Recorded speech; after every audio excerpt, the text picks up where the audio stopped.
This is the second part of my first video. In first video I covered about कि green card क्या होता है, how do you get a green card, and in this video I'm going to cover about the process for EB2, then my green card updates, and followed by the advantages of an approved I-140. So stay tuned. So now let's talk about कि typical green card process में exactly होता क्या है if it's a employment based EB1, 2, 3 category. कुछ cases में कुछ stages नहीं होते हैं, but for the sake of this video I will stick to just EB2 and EB3 category कि उसमें क्या क्या स्टेजेस होते हैं. So as you can see on the screen, stage 1 basically is the perm labour certification. ये पहला process होता है जो करना पड़ता है even before your actual green card is filed. तो under that you have different sub categories. So the first category is the prevailing wage request determination. So as part of that your employer sends and does a market research कि भाई मैं इस बंदे को higher कर रहा हूँ, ये इसकी वेज होनी चाहिए, एंड देन वो भेजा जाता है USCIS को, बेसिकली US गवर्नमेंट को, टू सर्टिफाई कि ठीक है मैं इस बंदे को इस सैलरी पे हायर करना चाह रही हूँ बिकॉज मार्केट में भी ऐसा चल रहा है. तो that's the first process to determine your prevailing wage. Ideally इसमें टाइम लगता है 2 महीने, but due to covid and just मैं अपनी टाइमलाइन शेयर कर रहा हूँ. For me it took like 5 months to just get the prevailing wage determination process done by the department of labour, DOL जिसको बोलते हैं. तो बहुत ज़्यादा डिले हो गया था, बट ठीक है, it took like 5 months for that. Now once you have got your prevailing wage जो सर्टिफिकेशन है वो हो जाता है, then the company does something called as recruitment. So it's like they have to post the job description in certain newspaper, कहीं के government portals पे, and even on their website saying that कि हम इस position के लिए we are open for applications. So ये process typically 2 months चलता है. इनमें as part of the application process जो सारे लोग apply करते हैं online, तो the company reviews all the applications and create a case that why should they hire you as a person compared to anyone else who might have applied. तो basically create a case for you that you have a strong candidature compare to anyone else. तो ये process recruitment का होता है. Typically takes 2 months for recruitment, and then उसके बाद 1 महीना round रखता है जिसमें मैनेजर HR लोग बैठ के सब पेपर वर्क करते हैं. मेरे केस में भी I think it took 3 months for the recruitment वाला process. Last part of the stage 1 comes which is the filing of the perm. That particular application is called ETA 9809.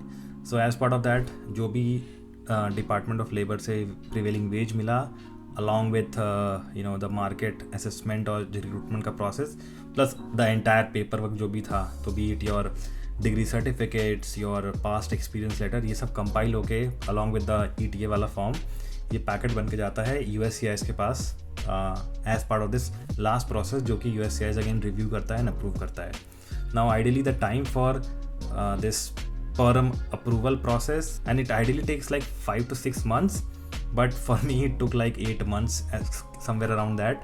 So again timelines are very loose around this process. So जैसा कि मैं बोल रहा था कि इससे पहले वाले उसमें पैकेट बन के गया, and then your I-140 application is done, which is the actual petition. ये सेंड होता है USCIS को, and USCIS सब कुछ रिव्यू करता है और उसके बाद बेसिकली अप्रूव होता है या RFE आता है या रिजेक्ट होता है.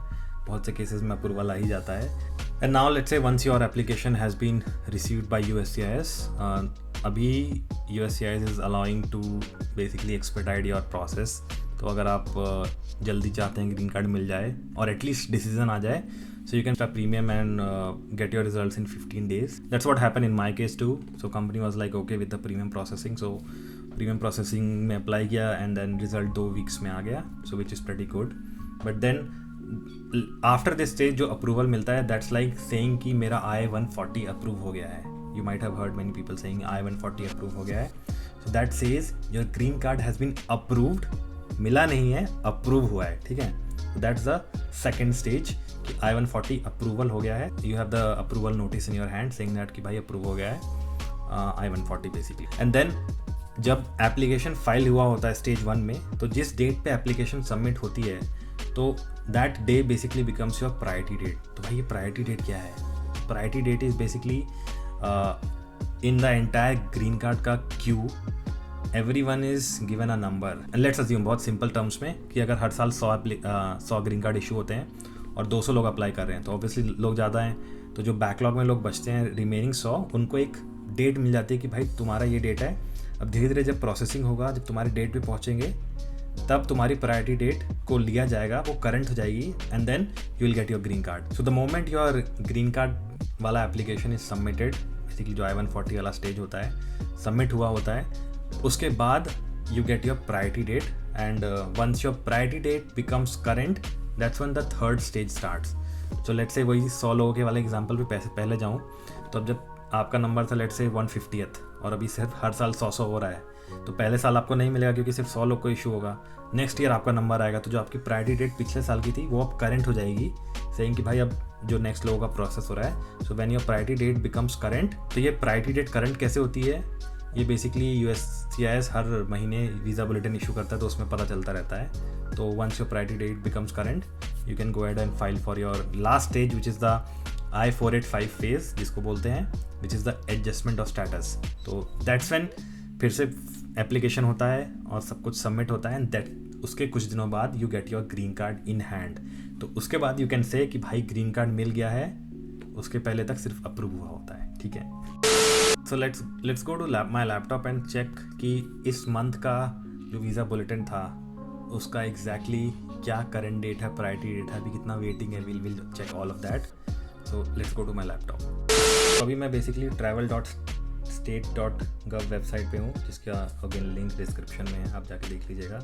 यहाँ पे हर महीने वीज़ा बुलेटिन इशू होता है. तो अभी हम करंटली मई में हैं, तो जून का वीज़ा बुलेटिन पब्लिश हो चुका है. So let's check the dates. तो आई स्क्रॉल डाउन, यहाँ पे फैमिली स्पॉन्सर्ड वीज़ा का प्रेफरेंस है, उससे रिलेटेड फैमिली वीज़ा वालों की क्या लाइन है, मैं उसमें नहीं जा रहा हूँ because I mention I am just sticking to the employment based. Let's go down. So यहाँ पे आ गया employment based, first, second, third, fourth, fifth अलग अलग. Will stick to probably talk about 1, 2 and 3 only for the sake of this video.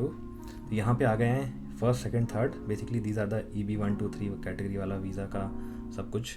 And currently it says all chargeability areas except those listed. तो apart from China mainland born लोग, El Salvador, Honduras, Guatemala, India, Mexico, Philippines के अलावा अगर आप किसी और देश से हैं, तो this is what you refer usually. So right now if you see for first, second and third, it's all says current. तो in that case it's basically like once your green card has been approved. Basically अगर हम पीछे जाएँ, पीछे वाले lesson पे जाएँ, तो अगर आपका I-140 अप्रूव हो गया है, तो अप्रूवल आते ही you can file your adjustment of status, basically the last step, because your priority date is current. यहाँ पे CCC बोल रहा है.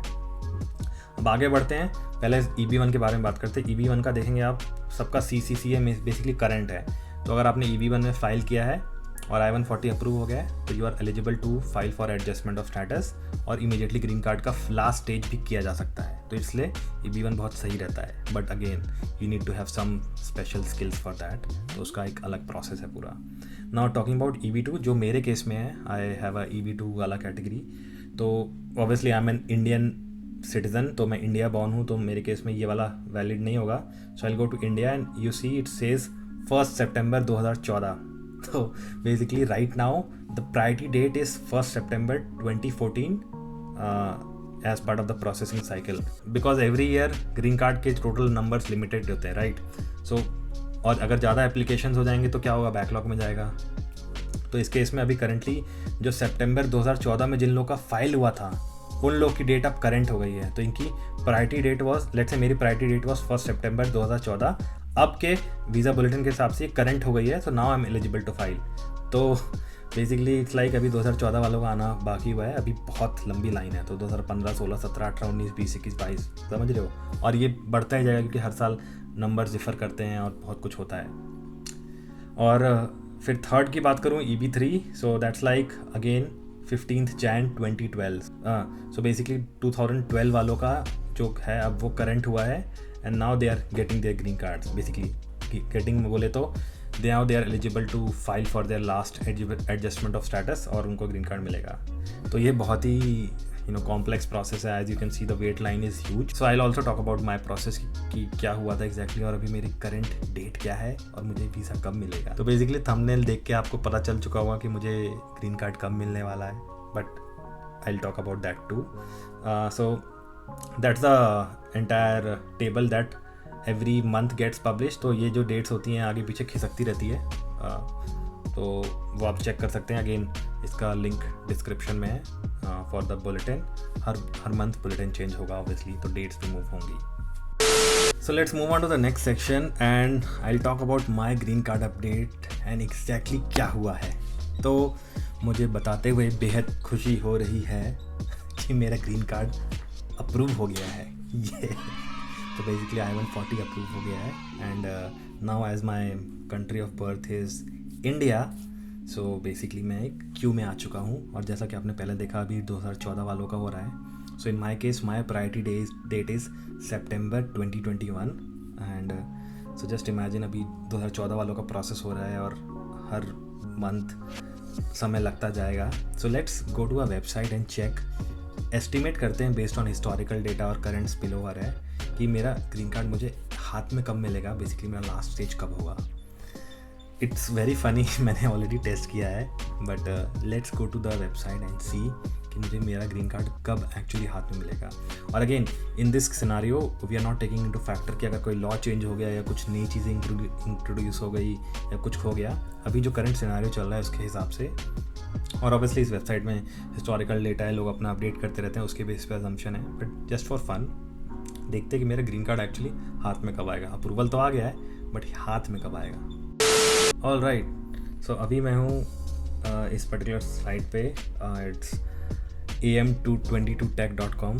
ये एक वेबसाइट है जहाँ पे लोग बहुत कुछ शेयर करते रहते हैं अपने ग्रीन कार्ड रिलेटेड प्रोसेस। तो मैंने कहा इस वेबसाइट पे जाके हम भी अपना चेक करते हैं। तो मैं इस पे आ गया हूँ। Let's hit the get started. तो मेरे केस में जैसा मैंने कहा EB2 कैटेगरी, प्रायोरिटी डेट 9/21 ये डेट थी जिस पे मेरा एप्लीकेशन सबमिट हुआ था। So that becomes my priority date. Country of birth obviously अब हम इंडिया वाले हैं तो इंडिया। फिर नेक्स्ट अब आता हूँ, यहाँ पे एक GC वेस्टेज का एक सिनारी होता है। इस पर अगर मैं हवर करूँ तो it says that USCIS usually does not use all green card numbers available to them per year. तो कुछ वेस्टेज होता है। लिखा है कि 2020 में USCIS wasted around 30% of GC numbers, the extra numbers for available due to covid. हाँ, तो बेसिकली पूरा नंबर यूज़ नहीं कर पाते, कुछ वेस्टेज होता है। तो मैं इस केस में इनके ऊपर जाता हूँ, it says worst case realistic, तो उस पर क्लिक करते हैं। Next, so the moment of truth, estimate my GC date so it says February 2086।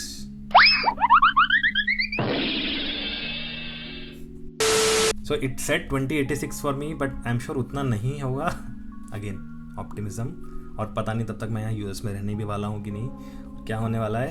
But अभी ईज़िली मैं अगर सीधा प्रोसेस से भी जाऊँ कि और हर साल सबको मिल रहा है और सारी चीज़ें अच्छी हो रही हैं, जो हैप्पी पाथ सिनारी होता है, ईज़िली 15-20 साल तो कहीं नहीं गए without any law change. I am optimism again.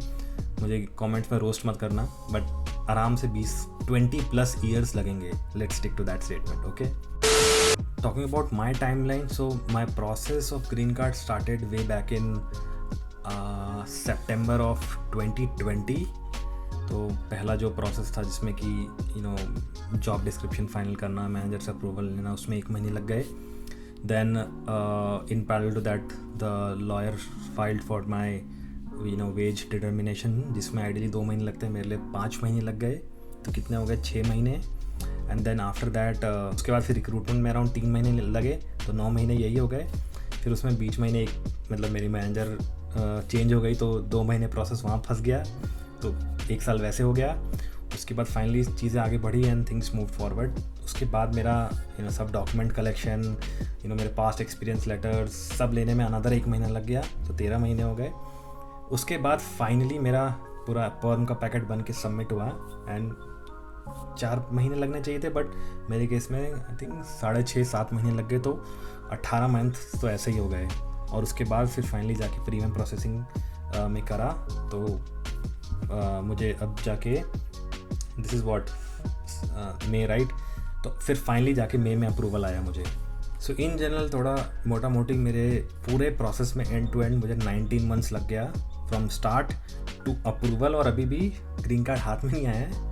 Still a long way to go, but at least that's that realistic timeline जो मैं बता सकता हूँ अभी करंटली मेरे साथ हुआ है। And then I have gone through the entire process. I-140 approve हो गया भाई, बहुत अच्छा है। बट कुछ एडवांटेज है इसका कि बस ऐसे ही अप्रूवल हो गया कि ग्रीन कार्ड तो आया नहीं है। So the most important advantage as per my view is कि when you are on work visa which is the H1B visa, you have a cycle कि आप 6 years तक ही इस वीज़ा पे रह सकते हैं. But let's say once your I-140 gets approved, green card नहीं मिला है, सिर्फ I-140 वाला प्रोसेस अप्रूव हुआ है, that's when you can extend your visa for infinite number of times. So like 1 साल अगर लेट्स से आपका 6 years का H1B खत्म हो गया है, आइडियली अगर आपका I-140 अप्रूव नहीं है, सो you'll have to leave the country, stay outside for 1 year and then the company can refile for your H1B. But in this case I-140 approved है, तो before the end of the visa जो 6th year पे ख़त्म हो रहा है, your company can refile for your H1B और based on कितने साल का अप्रूवल मिलता है. आइडियली अगर 3 साल का मिला तो 3 साल के लिए फिर से मिल गया, फिर उसके बाद नेक्स्ट 3 साल के बाद फिर से 3 साल का, तो ऐसे करके you can keep on extending and you can stay in United States for unlimited amount of time until your priority date becomes current. तो अगर आप EB2 में, जैसे मेरे केस में तो मेरे केस में अगर मैं उस डेट के साथ जाऊं तो मैं 2086 बेसिकली 2086 तक मैं H1B पे रह सकता हूं और कंपनी रीफाइल करती रहेगी. नहीं, इतने दिन मुझे H1B पे नहीं रहना है यार. बट या that's the biggest advantage that you can extend your stay beyond 6 years जो H1B पे यूजुअली मिलता है आपको. H1B पे हैं and you have a dependent on H4, तो H4 पे obviously you can not work, right. But now let's say your I-140 has been approved, so you can file for a H4 EAD as part of the entire process, जिसमें आपके spouse को वो EAD card मिल जाएगा and they can pretty much work anywhere. H4 EAD is basically a very good visa जिसके अंदर you can work pretty much anywhere. आप किसी employer के साथ टाइड अप नहीं होते हैं, you are not tied to particular domain और इंडस्ट्री की IT में ही काम करना है. इसी में यू कैन वर्क एनीवेयर, कुछ भी कर सकते हैं, अपना बिजनेस भी खोल सकते हैं. लेकिन अगर आपके प्राइमरी पर्सन जो H1B है, अगर उसका रिजेक्ट हुआ या उसका कुछ गड़बड़ी हुआ तो आपका भी रिजेक्ट होगा, क्योंकि it's connected to your H1B holder जो प्राइमरी पर्सन है. तो that's the advantage disadvantage of this process to.